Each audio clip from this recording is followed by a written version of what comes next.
دا خلک څوک دي چې وعدې او قسمونه کوي؟ دا مداریان دي یا خوډګر دي تعویضونه کوي؟ دا د دې ملک سیاستمدار او ایماندار خلک دي، تعلیم یافته او پرمختللي ډېر هوښیار خلک دي، قانون پوهان او دین پوهان او قانون خلک دي. همدا اشراف د دې ملک متدین خلک دي. دوی چېرته خپلو کې نه یو بل ته ګونډې ورکړي، نه پردي پال دي نه یې پردیو ته هډې ورکړي. دوی خبر نه دي چې پر غرو یا ازغن تار تېرېږي، د دې لګښت څوک ورکوي، د چا په لار تېرېږي. دا یو لوڅ راز دی، بیړنی خبر، ضرور خبر دی. پر دغه پېښه له شپانه تر جمهور خبر دی.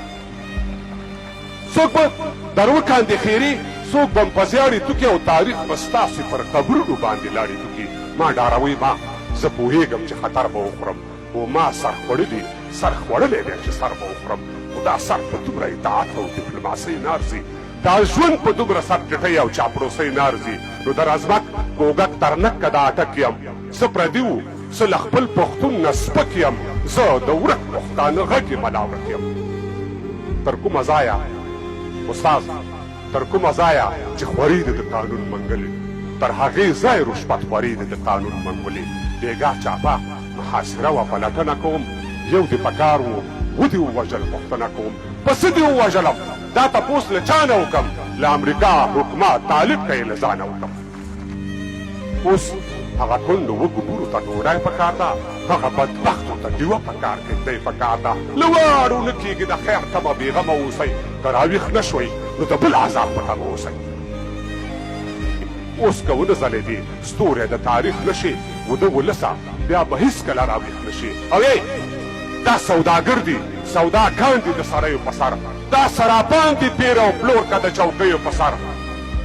واه د تاریخ قرضدارو، خاوره مو په چا خرڅه کړه، اوبه مو چاله ورکړې، واوره مو په چا خرڅه کړه. که زهر نه وي شیشې وخورئ، ځان کې نور واچوئ، دا ګري کلې کوي او دا پټکې په اور واچوئ.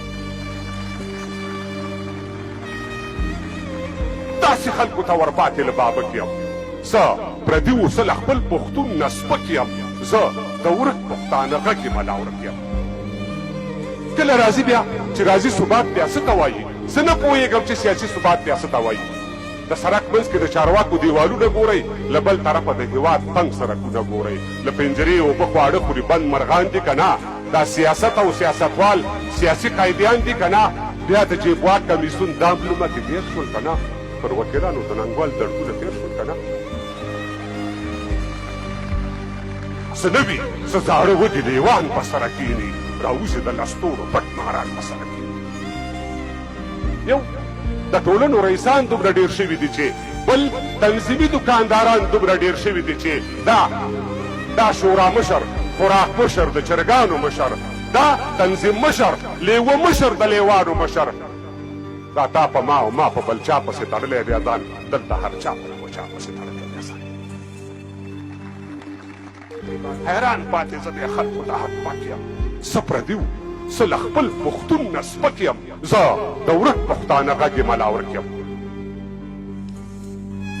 هغه اوس پروت د مرګ په ستوري کې بیمار د ژبې، د هېواد لوی وستا صمیم لوی څوکیدار د ژبې، په دومره شتو کې د پښتون وطن ګریوان په دې حال، سبا ناګار وګورئ بله ورځ کاروان په دې حال. او دا د ادب په هسک پروت ستوري شاعران نشته دي، په لر او بر کې پښتانه نور لیکوالان نشته دي. دا پنځه لر او پنځه بر ناست دي تېر کال منځي، په 10 کسانو باندې دومره ستر خوشحال منځي.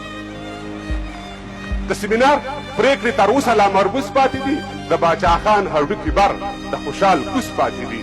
دا سیاسي مسلماني هم ښه اسانه کار دی، او د بل په جیب باندې ځواني هم ښه اسانه کار دی. د کوز راغلي هر لیکوال تر مخ د کاڼو دیوال، بر د رافي روحي لیوال تر مخ د کاڼې دیوال. موږ غریب یو، خو بیا د خپلې لارې مله نه وهو، د دربار پاته هډوکو باندې خوله نه وهو. موږ پر بالښت نه، پر دا خپله سنګل خوب کړی دی، دوی له عمرونو د دربار تواجدوب کړی دی. او زه حالات له دې څارم ځیرک یم، زه پردي و زه له خپل پښتون نه سپک یم، زه د ورک پښتانه غږ یې ملاورک یم.